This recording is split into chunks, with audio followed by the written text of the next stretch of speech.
வணக்கம் ஃப்ரெண்ட்ஸ், நாட்டுக்கோழி குழம்பு வரலை பற்றி பார்க்க போகிறோம். வாங்க வீடியோக்குள்ளே போகலாம். ஸ்கிப் பண்ணாமல் பாருங்கள், உங்களுக்கு பிடிக்கும் இந்த வீடியோ. கோழியை பொரிச்சாச்சு ஃப்ரெண்ட்ஸ். இப்போ பொங்கல்லாம் பொசுக்கிறோம். பொங்கலை கிட்டத்தட்ட எல்லாம் பொசுக்கி வச்சுங்க. சின்ன சின்ன பொங்கு அது வந்து எப்போதைக்கு பொசுக்க முடியாது, லேட்டாகுங்க. ஸ்பீடாலாம் பொசுக்க முடியாது, இது லேட்டாகுங்க. ஒவ்வொன்றா பழகும்ல, தான் பாருங்கள் எஜ்ஜில் இருக்குதுல்ல, இதெல்லாம் ரொம்ப லேட்டாகுங்க. இதில் பொறுமையாக பொசுக்கின பின்னாடி இதை வந்து தீயில் வாட்டி அதுக்கப்புறம் நம்ம இது பண்ண போகிறோம், கழுவு போகிறோங்க. சின்ன சின்னதாக இருக்குது பாருங்கள், இதுக்கெல்லாம் ரொம்ப டைம் எடுத்துங்க. இதெல்லாம் எடுத்தோன்னா நீட்டாக இருக்குங்க. ஒன்று ரெண்டு இருக்குது, அதை கொஞ்சம் லேட்டு தான் ஆகுங்க.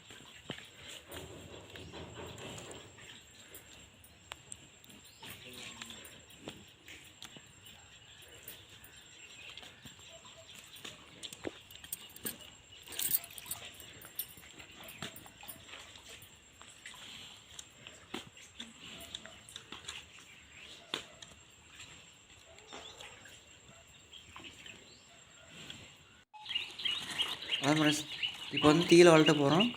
அதுக்காக தான் இந்த வாழைக்கட்டையில் இருந்து தீ பிடிச்சி பற்ற வச்சுட்டு அதுக்கப்புறமா தீ நல்லா பிடிச்சதுக்கப்புறம் நம்ம வளர்த்திடலாங்க. இப்படி தூக்கி பிடிச்சாதான் தீ வந்து சீக்கிரம் பிடிக்குங்க.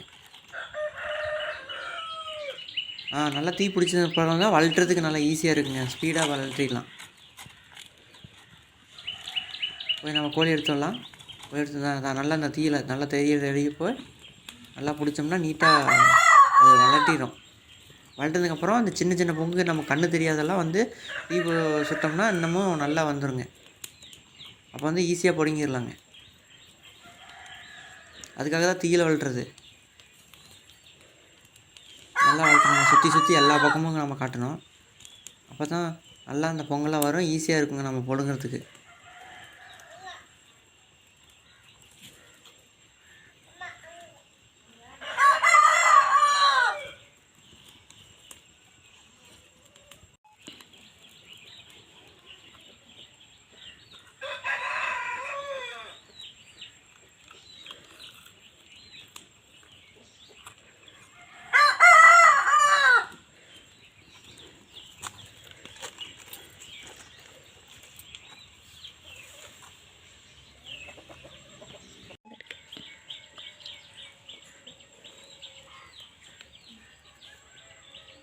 இந்த மாதிரி சின்ன பொங்கல் பிடுங்கிறதுக்காக தான் ஃப்ரெண்ட்ஸ் நம்ம பண்ணியிருக்கோம்.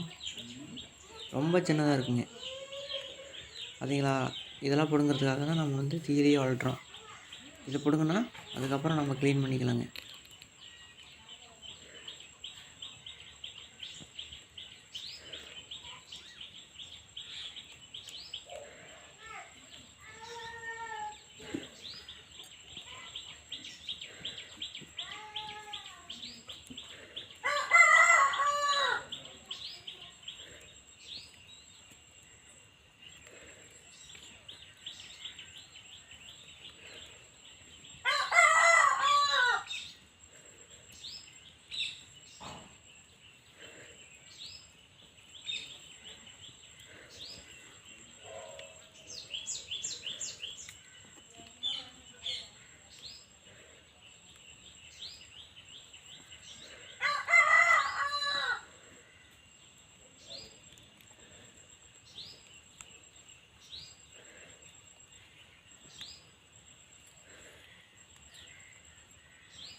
பிடுங்கியாச்சுங்க, எல்லாம் கிட்டத்தட்ட பிடுங்கியாச்சு.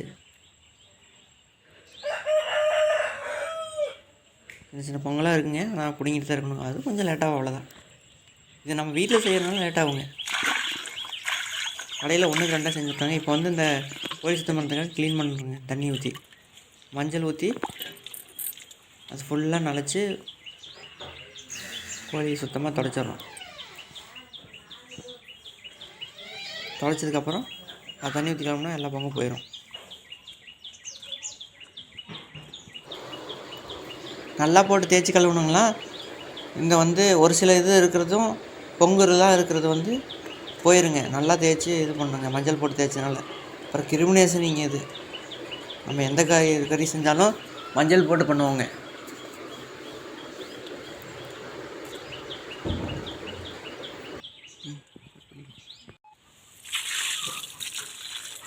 அது தண்ணி ஊற்றி கழுவிட்டேங்க.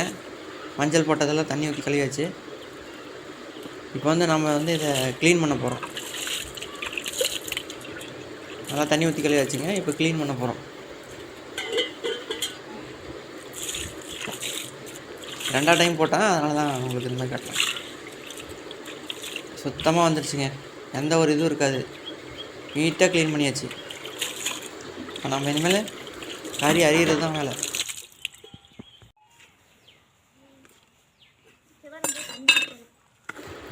நல்லா இளங்கோலியாக இருக்கனால ஈஸியாக அரிஞ்சிடலாங்க. சல்லுன்னு அரிஞ்சிடலாம். சீக்கிரமாக அது முடிஞ்சிடும் வேலை. இதே பெரிய கோழியாக இருந்தால் ரொம்ப கடுசாக இருக்குங்க. அரியிறதுக்கு லேட்டாகும். பாருங்கள், டக்கு டக்குன்னு அரிஞ்சிடலாம் பாருங்கள். பார்த்தீங்களா, ஈஸியாக அரிஞ்சிடலாங்க.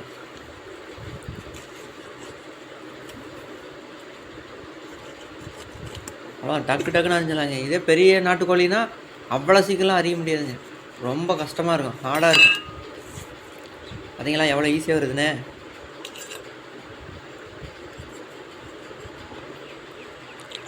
அவ்வளோதாங்க, கிட்டத்தட்ட க்ளீன் பண்ணியாச்சு. அதாங்க.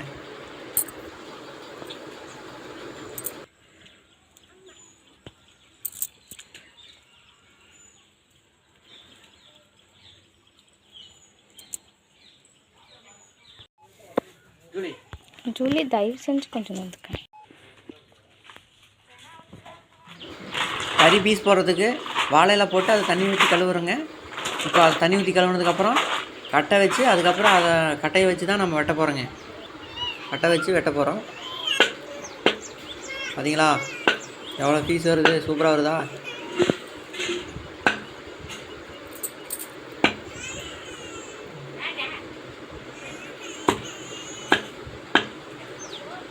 நமக்கு தேவையான அளவு போட்டுக்கலாம் பீஸு.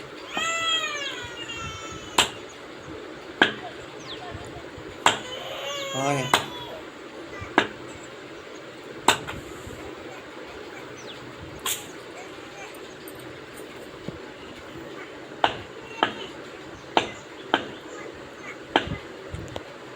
சாஃப்டாக இருக்குங்க. கறியை ரொம்ப சாஃப்டாக இருக்குங்க. இளங்கோல்னால் உங்களுக்கு சொல்ல வேணும், தெரியுமில்ல. வெட்டுறதுக்கே ஈஸியாக இருக்குது பாருங்கள்.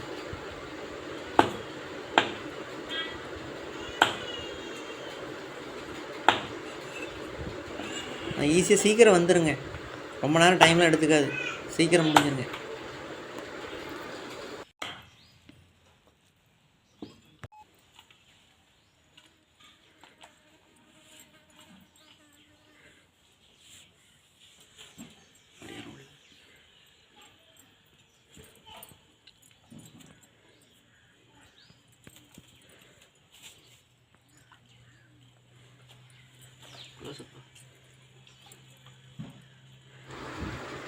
எல்லா கறியை பார்த்து பார்த்தா பிரித்தாச்சு.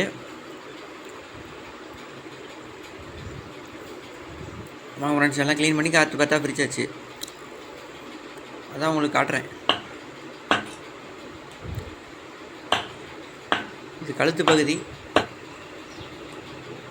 இந்த எங்கள் ஏரியாலாம் தான் தோல் எல்லாமே போடுவோங்க.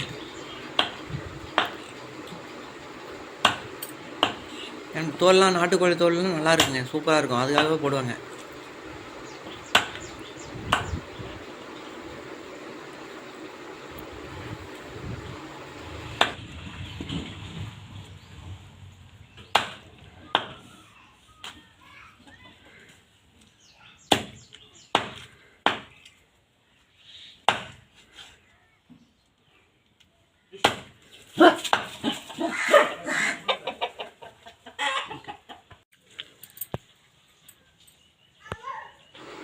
எல்லாம் கறி வெட்டி ஒரு பாத்திரத்தில் எடுத்து வச்சாச்சுங்க. பார்த்துக்குங்க, நல்லா நீட்டாக வெட்டியாச்சுங்களா.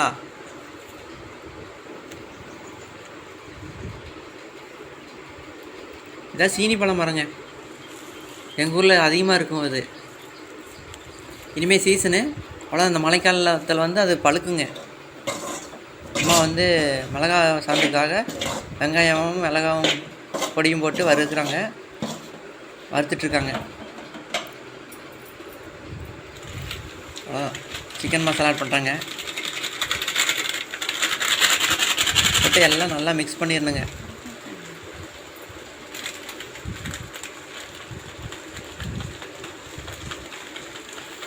மிக்ஸ் பண்ணி நம்ம நார்மலான செக்கில் தான் ஆட்டுவோங்க. நம்ம செக்கில் தான் ஆட்டுவோம்.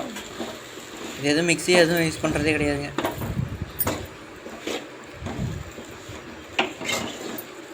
அவ்வளோதான். எல்லாம் வணக்கி கொஞ்ச நேரம் ஆனோடனே ஸ்மெல்லு வரும். அந்த ஸ்மெல்லு வந்தோடனே இறக்கிடலாங்க.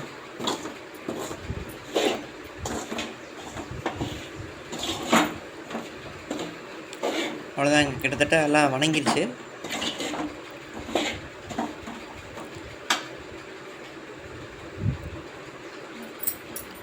தெரியுதுங்களா? இப்போ கலரே மாறிடுச்சு. அவ்வளோதான், செக்கில் தான் ஆட்டணும். நார்மலான செக்கில் தாங்க ஆட்டுவோம். இதுதான் குழம்பு கெடாதுங்க, நல்லாவும் இருக்கும். இதான் மிக்சியில் வச்சோம்னா ஸ்மெல்லு வருங்க. ஆட்டும் போதே ஸ்மெல்லு வரும், புகை வர மாதிரி இருக்கும். அது ஏதோ வேறு ஏதாவது டைலூட் ஆன மாதிரியே இருக்குங்க. அவ்வளோதாங்க. அதெல்லாம் போட்டு சாந்து போட்டு கொதிக்க வச்சாச்சு, குழம்பு வச்சாச்சு. அந்த கறியெல்லாம் இந்த போட்டு கொதிச்ச பின்னாடி எசன்ஸ்லாம் இறங்கிருங்க. அதை எடுத்து வச்சாச்சுங்க. குழம்பு எண்ணெய் வந்து காய வைக்கிறோம். வெங்காயம் மிளகாயெல்லாம் போட்டாச்சு.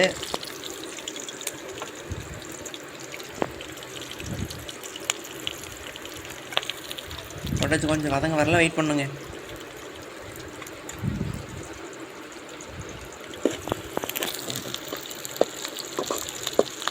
மிக்ஸ் பண்ணிடணும் ப்ரோ. நல்லா மிக்ஸ் பண்ணோம். தேவையான இது சாந்து எடுத்தோம்ல, அரைச்சோம்ல, அது அப்புறம் கறியெல்லாம் எடுத்து வச்சிடணுங்க. நல்லா கறியை கொட்டி அதுக்கப்புறம் நம்ம செக்கில் அரைச்சி சாந்து இருக்குது இல்லைங்க, மிளகாய் சாந்து, அதை எடுத்து வச்சிடணும். எடுத்து வச்சிட்டோமா? இப்போ இதில் போட்டு வேக வச்சு குழம்புலாம் இருக்குது பாருங்கள். அந்த குழம்பு தான் இதில் ஊற்றி நல்ல குழம்பு நல்லா உள்ளே ஊற்றி நல்லா கிரேவி மாதிரி வச்சிடணுங்க. சூப்பராக இருக்குங்க. இது இந்த கிராமத்து சைட்லாம் இது மாதிரி தான் அதிகமாக பண்ணுவோம்.